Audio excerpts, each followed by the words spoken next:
음, 어, 우리가 지난주일에 이 대강절, 대림절에 대해서 은혜를 함께 나누었습니다. 이미 오신 예수님, 그분을 다시 기대하면서 우리가 성탄절 맞이하기를 바라고, 또 다시 오실 재림 예수를 기다리면서 우리의 신앙의 진보를 원하고, 여러 가지 그런 의미를 가지고 우리가 대림절에 은혜를 함께 나눈다, 이런 말씀에 은혜를 나누었었습니다. 그래서 대림절의 연상선에서 무슨 말씀이 우리에게 신앙 유익이 될까 생각을 하다가, 오늘 이제 그 디도라는 한 인물을 이제 성경에서 보면서, 그래, 이 디도의 이 신앙 인격에 대해서 우리가 말씀의 은혜를 나누면 우리가 대림절을 이제 기대했던 그와 같은 우리의 신앙 연장선에서 참 은혜가 되고 유익이 되겠다, 이런 생각을 하면서 제가 사실은 오늘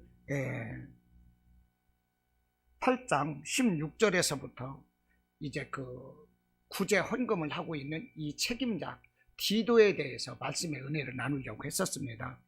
그런데요, 참 사람 일이 자기 생각대로 되지 않는 것이 참 다반사 아닙니까? 인생 자기 뜻대로 안 돼요. 사람이 자기 길을 계획할지라도 그의 걸음을 인도하시는 이는 여호와 하나님이시라는 말씀처럼, 저는 8장 16절에서 오늘 예루살렘에 구제 헌금을 하고 있는데, 이 구제 헌금에 대해서 추진하고 하는 그 헌금위원, 이 디도와 나머지 두 사람에 대한 그들의 신앙 인격에 대해서 우리가 대림절에 비유해서 이렇게 말씀을 나누려고 했는데, 이 구제 헌금에 대해서 또 앞에서 잠깐 살펴보다 보니까 오늘 8장 1절로부터 이제 그 연보에 대해서 이 말씀을 나누게 되었어요.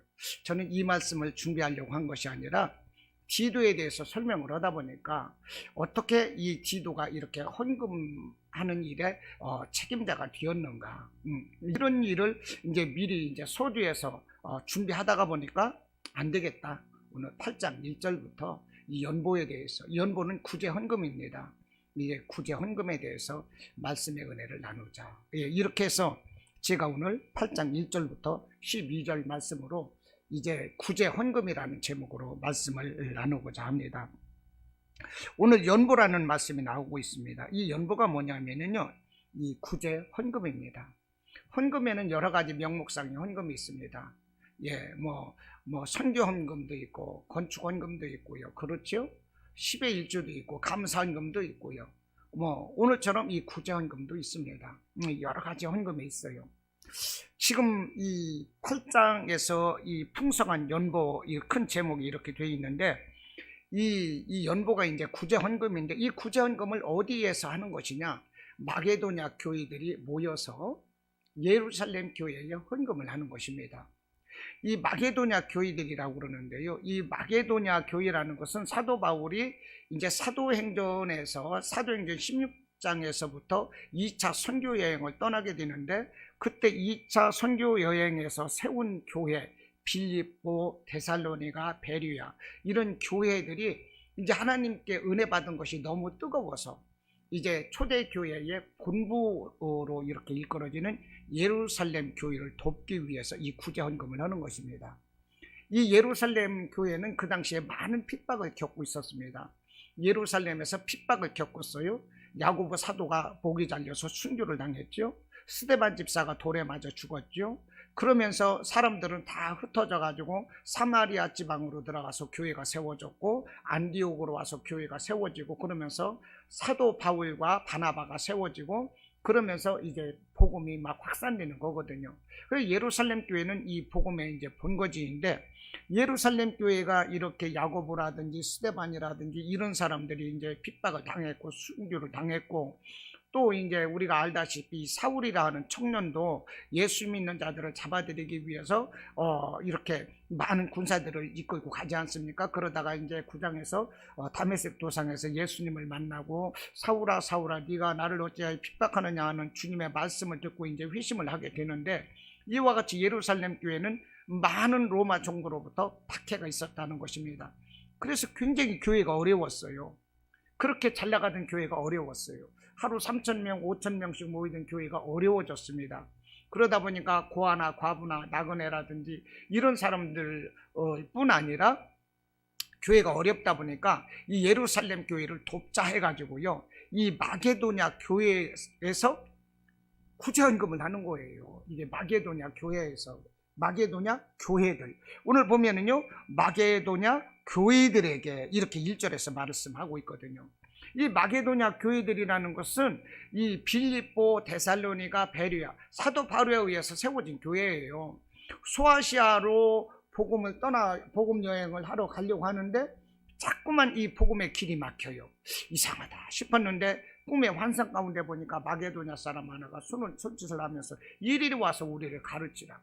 그것을 보고 나서 우리 주님께서는 내가 이 선교지를 이 소아시아가 아니라 이 마게도냐 지방으로 가기를 원하시는구나 해서 마게도냐 첫 성으로 가서 세워진 이 교회들이 어디냐, 빌립보, 데살로니가, 이 베레아, 이런 교회였던 것입니다. 그런데 이런 교회가 은혜를 받다 보니까 달라져요. 은혜를 받다 보니까 이런 교회들도 이 굉장히 많은 이 환난과 이 핍박 가운데 있었습니다. 어디서든지 이 초대교회 때 예수 믿는 자들을 이단으로 응징해서 막 이렇게 불이익을 줄 때, 그런 때 아니겠어요? 그런데 그런 가운데서 교회가 세워졌고 믿음의 사람들이 그리스도인이라고 한다면 말할 수 없는 핍박에 주어지는 거예요. 그런데도 불구하고 그 가난하면서도 핍박 가운데서도 이 사람들이 은혜를 받으니까 우리가 예루살렘 교회를 돕자 이렇게 나왔다는 것입니다. 그래서 예루살렘 교회를 돕는 것을 마치 자기들의 의무는 아님에도 불구하고 의무인 것처럼 여기고 있었어요. 이거 예루살렘 교회는 반드시 도와줘야 돼. 예루살렘 교회가 있었기 때문에 오늘날 우리 베레아로 왔거든, 데살로니가로 왔거든, 빌립보로 왔거든. 그래서 내가 하나님의 자녀가 되었어. 예루살렘 교회는 도와줘야 돼. 이런 뜨거운 마음이 있었다는 것입니다. 할렐루야. 그러니까 그들이, 이 데살로니가 교인들이 이 예루살렘 교회를 도울 수 있었던 것은 구원의 은혜에 감사하면서, 할렐루야. 여러분, 우리가 구원의 은혜에 감사할 때 기적이 나타나요. 우리가 정말 구원의 은혜에 감사하면 능치 못함이 없습니다. 구원의 은혜에 감사하면 능치 못함이 없는 거예요. 믿음은 자기 믿음대로 되는 거예요. 할렐루야. 믿음은 자기 믿음대로 되는 거예요. 다른 사람 강요 되지 않습니다. 어떤 목사님이 기도원에 강사로 가셨는데 어떤 사람이 와서 목사님 기도해 주세요. 목사님 기도해 주시면 제 병이 낫겠답니다. 하나님이 응답하셨어요. 그 목사님이 이 강사 목사 그랬어요. 나는 응답받은 적이 없는데. 그런데 이 사람은 목사님이 기도해 주시면 내 병이 낫겠대요. 그런데 이 강사 목사는 나는 응답받은 일이 없는데, 이렇게 얘기를 한 거예요. 그래서 순간적으로 들어가는 생각이 뭐냐, 네 믿음대로 될지어다. 할렐루야.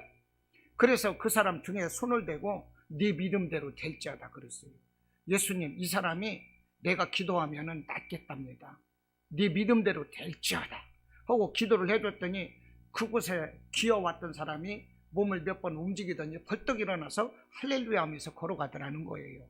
이게 무엇입니까? 자기 믿음인 거죠. 할렐루야. 여기 자기가 믿음이 정말로 내가 구원에 감사하다 생각하면은요, 능치 못한 게 없는 거예요. 섬기게 되는 것입니다. 우리가 예배를 드리는 것도요, 누가 믿음이 있느냐, 예배 시간에 일찍 오느냐 늦게 오느냐. 예배 시간에 늦게 오는 사람은 반드시 시험 들었어요. 예배 시간에 늦게 오면 반드시 시험 들었어요.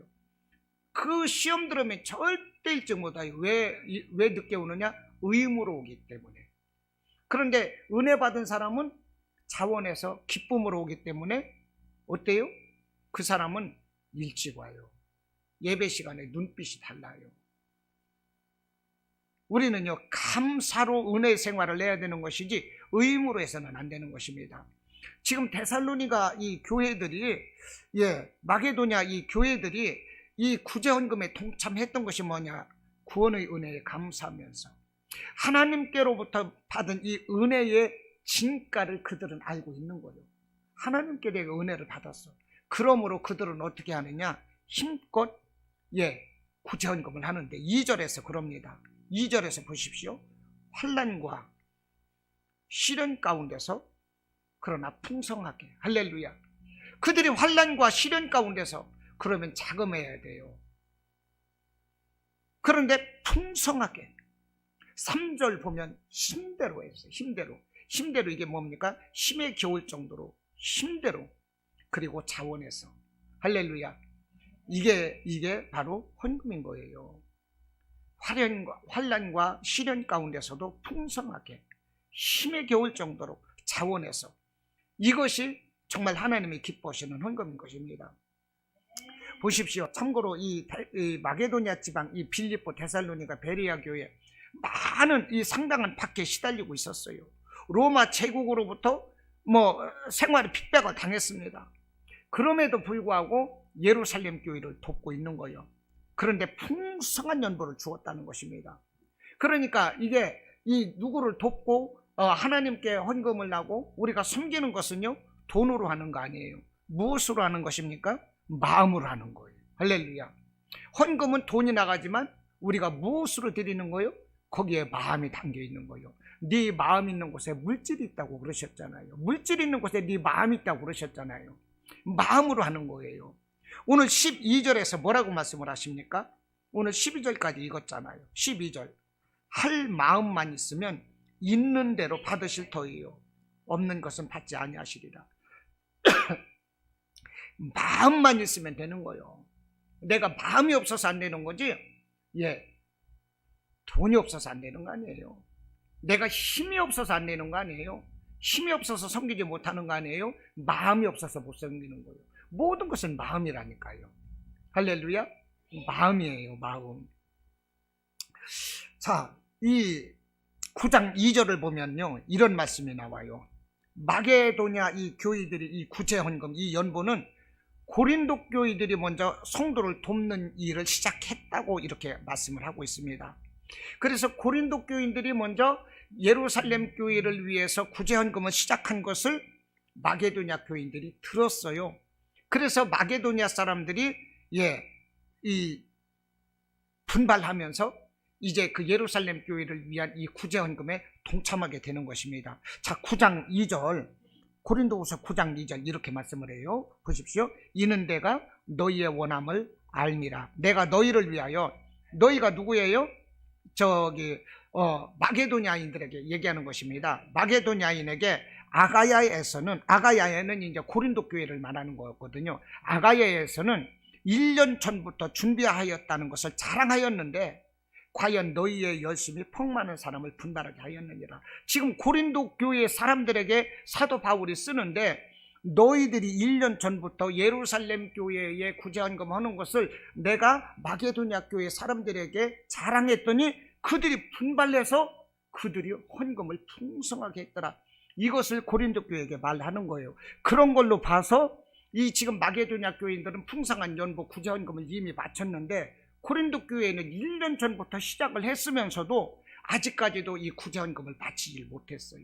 그래서 너희가 이제 이 구제연보를, 이 구제헌금을 그동안에 완료하지 못했는데 이제는 이것을 이제 완결해라. 이렇게 권면의 편지를 사도 바울이 지금 쓰고 있는 것입니다. 8장 9장에서. 할렐루야. 이해가 되십니까? 자, 오늘 8장 10절로 11절 말씀을 볼 때 이렇게 말합니다. 고린도 교회들이 이미 헌금을 시작했어요.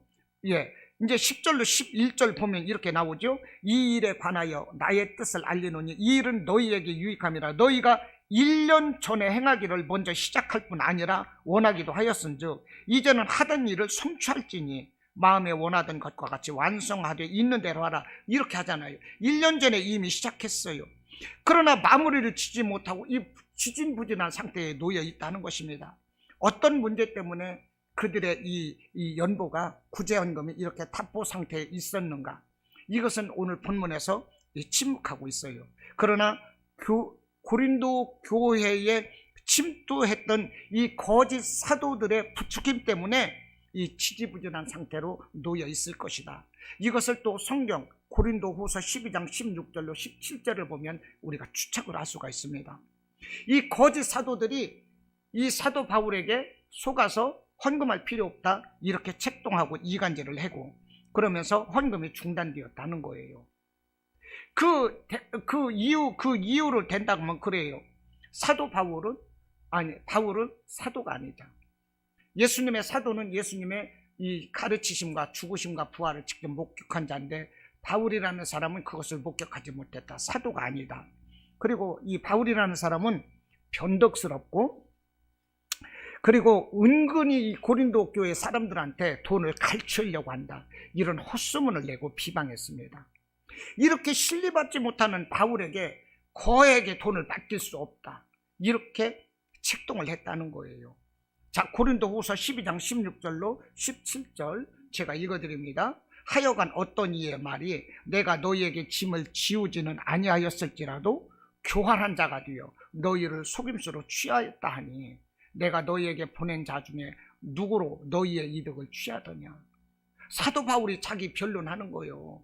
사람들이 말이야 나를 교활한 자가 되어서 너희를 속임수로 취하였다고 하는데, 아니 내가 언제 너희에게 누구를 속이기 위해서 사람을 보내고 너희의 이득을 취한 적이 있느냐? 사도 바울이 지금 이렇게 말하고 있는 거예요.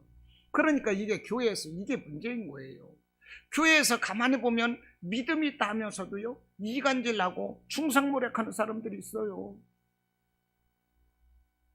괜히 성도들 간에 이 얘기하고 저 얘기하고 없는 말 하고, 담임 목사가 어떻고 아무개 성도가 어떻고, 왜 있지 않은 말을 왜 하냐고. 지금 고린도 교회가, 이 마게도냐 교회는요, 이 고린도 교회가 1년 전에 시작한 이 예루살렘 교회에 구제헌금 한다는 얘기를 은혜로 듣고 이들은 이미 마쳤어요. 나중에 시작을 해서. 그런데 고린도 교회는 1년 전에 시작해서 아직도 끝내지 못하고 있어요. 왜 그래요? 사람들이 중상모략해서 이간질을 하고 있는 거예요. 야, 거기 담임 목사 가짜야. 그 담임 목사 말 믿지 마. 그거예요. 돈 내지 마. 어떻게 믿어? 그 사람 진짜 사도도 아니거든? 너희들 돈 뜯어내려고 하는 거거든? 그 목사 이상한 사람이야. 그러면 교회는 흔들릴 수밖에 없어요.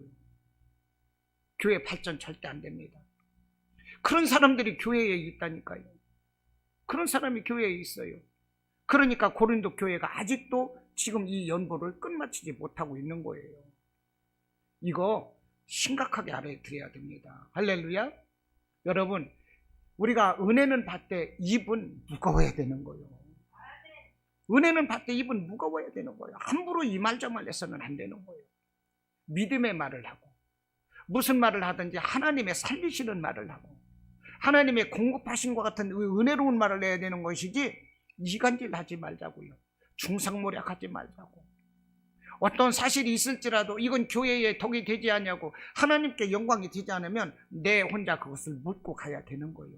하나님은 그것을 원하시고 그를 축복하시는 것입니다. 할렐루야. 자, 오늘 또 이 말씀 가운데는 이 구제연보의 의의와 이 목적에 대해서도 언급을 하고 있습니다. 설명을 해요. 곧 이 구제 헌금의 의의가 뭐냐? 사랑을 실천하는 것이고, 사랑을 나누면서 그 사랑의 진실함을 증명하는 것. 이것이 뭐냐? 너희들의 구제 헌금이다. 이거예요. 오늘 8절에서 뭐라고 합니까? 8절에서 내가 명령으로 하는 말이 아니요 오직 다른 이들의 간절함을 가지고 너희의 사랑의 진실함을 증명하고자 함이로라. 이게 뭐예요? 남을 돕는 일. 구제헌금이 남을 돕는 거 아니겠어요? 연약한 자를 돕는 일. 이것은 뭐냐? 나의 진실한 사랑을 증명하는 것이다. 이거예요. 이와 같은 것이 되어야 되는 거예요. 야고보서, 이 예수님의 동생 야고보 사도도 그런 말을 했어요. 야고보서 2장 15절로 17절에서 말을 합니다. 만일 형제나 자매가 헐벗고 일용할 양식이 없는데 너희 중에 누구든지 그에게 이르되 평안하라, 평안히 가라, 덥게 하라, 배부르게 하며 그의 그 몸에 쓸 것을 주지 아니하면 무슨 유익이 있겠느냐. 이와 같이 행함이 없는 믿음은 그 자체가 죽은 것이라 그랬어요. 이해가 되십니까? 분명히 헐벗고 굶주리는 사람한테, 그 사람에게 도움되는 건 뭐예요? 배불리 먹고 추위를 면하고 잠잘 수 있는 거예요. 그런데 말만 해. 배부르게 가라, 평안히 하라, 따뜻하게 하라. 말만 하면 그게 뭐예요? 그 사람에게는 약 올리는 것밖에 안 되는 거지. 약 올리는 것밖에 안 되는 거지. 요즘 말로만 한몫 보는 사람들이 얼마나 많습니까? 구제헌금이 뭐예요? 가난한 사람, 약자를 보았으면 너희의 진실한 사랑을 증명하는 길이 무엇입니까? 그 사람을 돕는 것이다. 사도 바울은 오늘 8절에서 그걸 말씀을 하는 것입니다. 누구를 비교해서 말을 합니까? 누구를 비유로? 예수님을 비유하는 거예요. 예수님은 성도의 부유함을 위해서 당신이 가난하게 이 땅에 오셨다는 거예요. 9절에서 뭐라고 그러십니까? 우리 주 예수 그리스도의 은혜를 너희가 알거니와 부유하신 이로써 너희를 위하여 가난하게 되심은 그의 가난함으로 말미암아 너희를 부유하게 하려 하심이니라.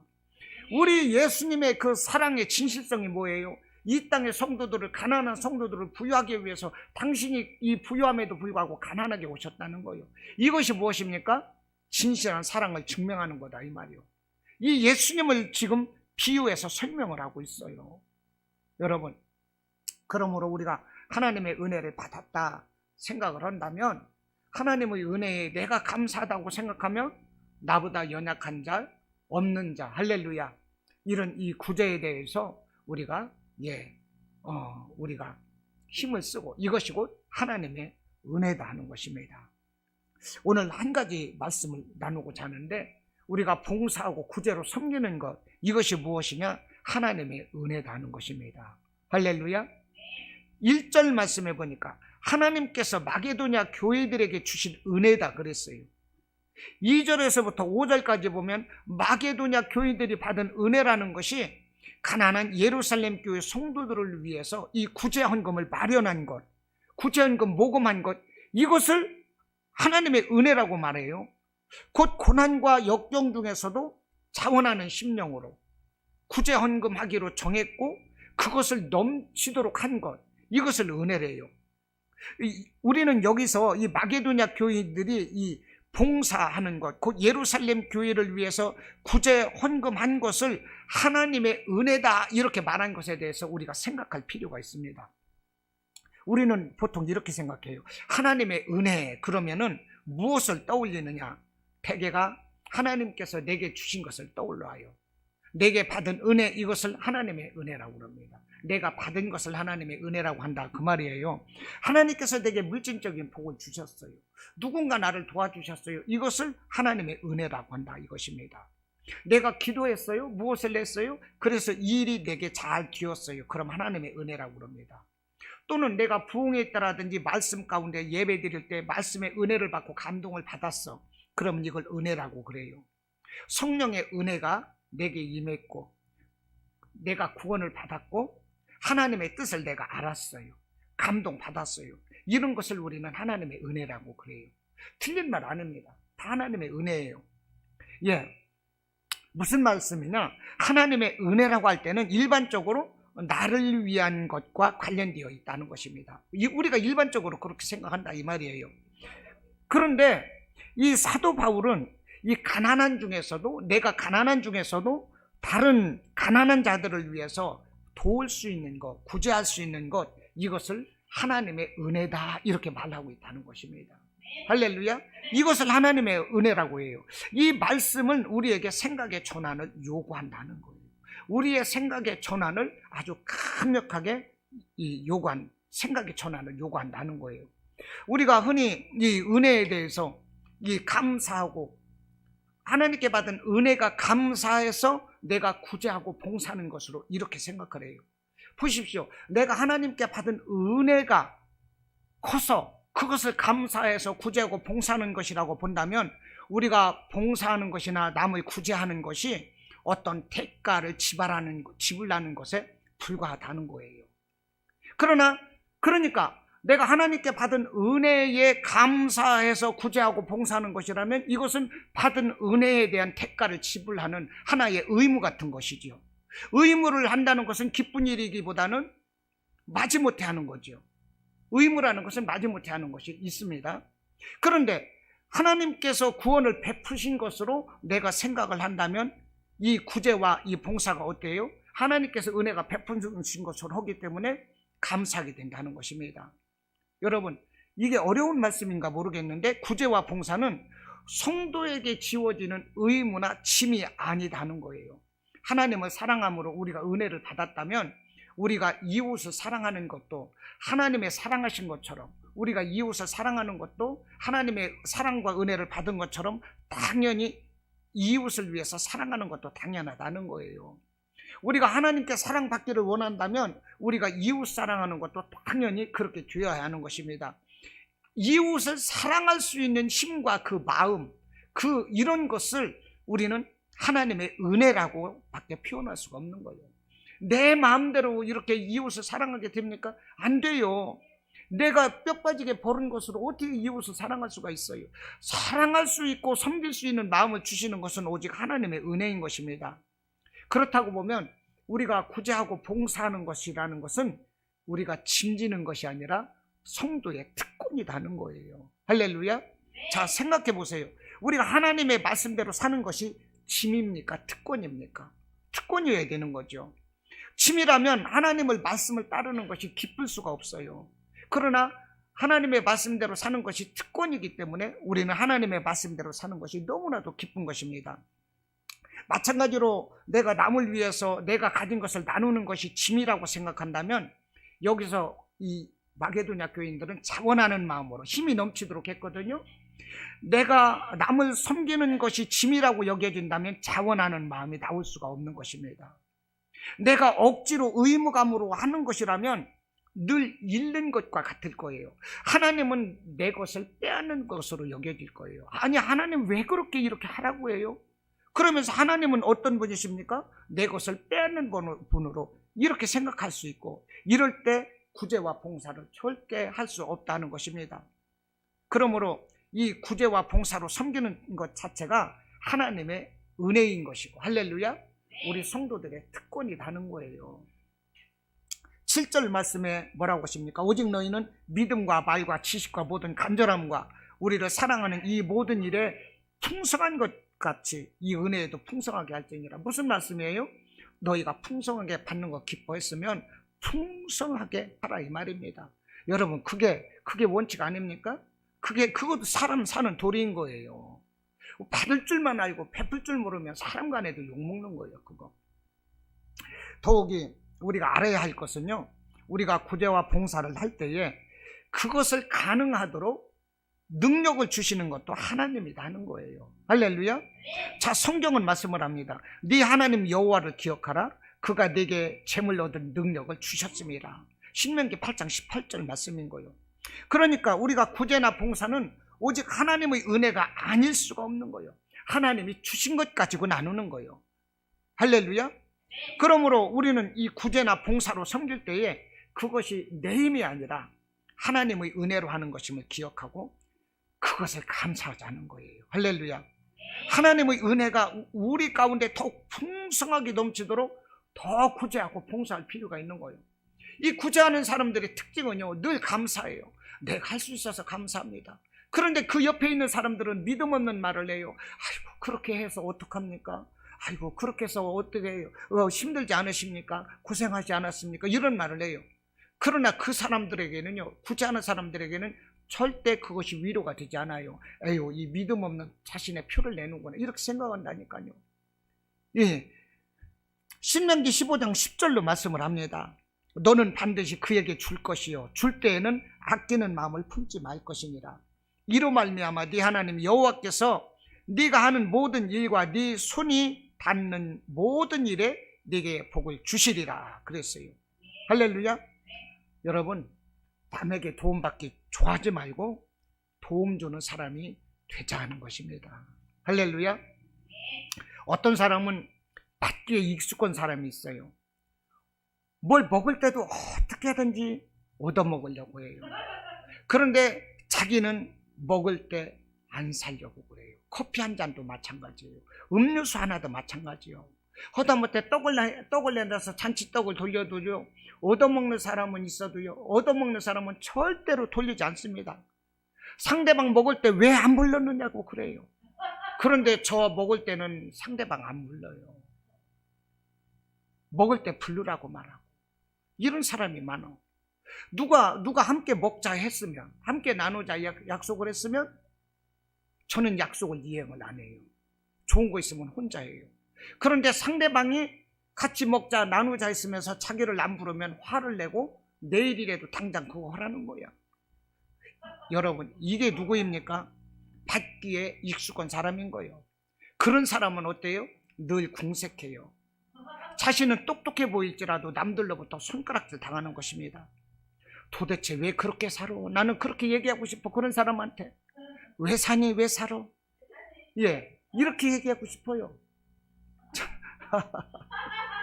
참나, 우리는 약삭빠른 사람이 아니라 우직하게 돕고 섬기는 자가 되지 않은 것입니다. 록펠러 보십시오. 한평생 모을 줄만 알았어요. 세계 최고의 갑부가 되었습니다. 그런데 병들어서 죽음에 임하고서야 나누는 것을 아는 거예요. 자기는 특실해서 병실에서 있으면서도 자유가 없고 기쁨이 없었는데, 어떤 사람은 병실료를 내지 못하고 병원에서 치료받지 못할 때 그를 위해서 병원비를 내줬고, 그가 치료받는 것을 보면서 록펠러는 인생이 변하는 거예요. 마인드가 바뀌었어요. 많은 재단을 세웠고, 불우이웃, 가난한 사람, 장학생, 개척교회를 세우고, 개척교회를 5,000개에서 25개 부족하게 세웠어요. 4,975개 개척교회를 세웠다니까요. 그와 같은 이 사람이 누가 있습니까? 없잖아요. 록펠러가 그렇게 나누는 인생을 했어요. 성경의 바나바를 보십시오. 예루살렘 교회가 하루에 5,000명씩 3,000명씩 모였지만 그 가난한 사람은 어떻게 다 충당할 수가, 그들을 구제할 수가 있었겠어요? 바나바가 부자였는데 자기의 재산을 팔아서 교회에 헌금한 거예요. 루디아 여인을 보십시오. 루디아 여인이 자주장사, 옷감 장사였어요. 돈을 많이 벌었어요. 그러나 많은 돈을 가지고서도 행복하지 않았어요. 루디아는요. 내게 많은 돈을 가지고서도 행복하지 않은 거예요. 록펠러나 마찬가지인 거죠. 그럴 때 사도 바울에게 이 교회 장소를 제공을 하고, 그러면서 루디아는 얼마나 감사했겠어요? 나누는 것이 감사고, 할렐루야. 하나님께서 나눌 수 있도록 복을 주시는 거예요. 사도 바울의 그 복음 여정 가운데서는 언제나 브루스길라와 아굴라가 있었어요. 비비 같은 여인도 있었어요. 조른도 않은 몸으로 사도 바울을 쫓아다니며 감옥살이 하는 사도 바울, 그 팬티까지 속옷까지도 다 빨아서 이 헌신했던 비비 같은 사람도 있었고, 브루스길라와 아굴라는 부부인데도 불구하고 부부가 모든 일정을 포기하고 사도 바울을 도와서 피박자, 피복, 천막자는 이런 일을 하면서 사도 바울을 돕는 거예요. 내가 도울 수 있는 것이 무엇일까? 여러 가지로 생각을 하는 거죠. 사도 바울을 도운 사람이 한둘이겠습니까? 일테면 그렇다는 거예요. 여러분, 내가 없어서 누구에게 1억을 얻었다고 보면 이거 기분 좋을까요? 안 좋을까요? 기분 좋겠지요. 내가 없어서 누구에게 1억을 얻었어. 분명 기분 좋은 일입니다.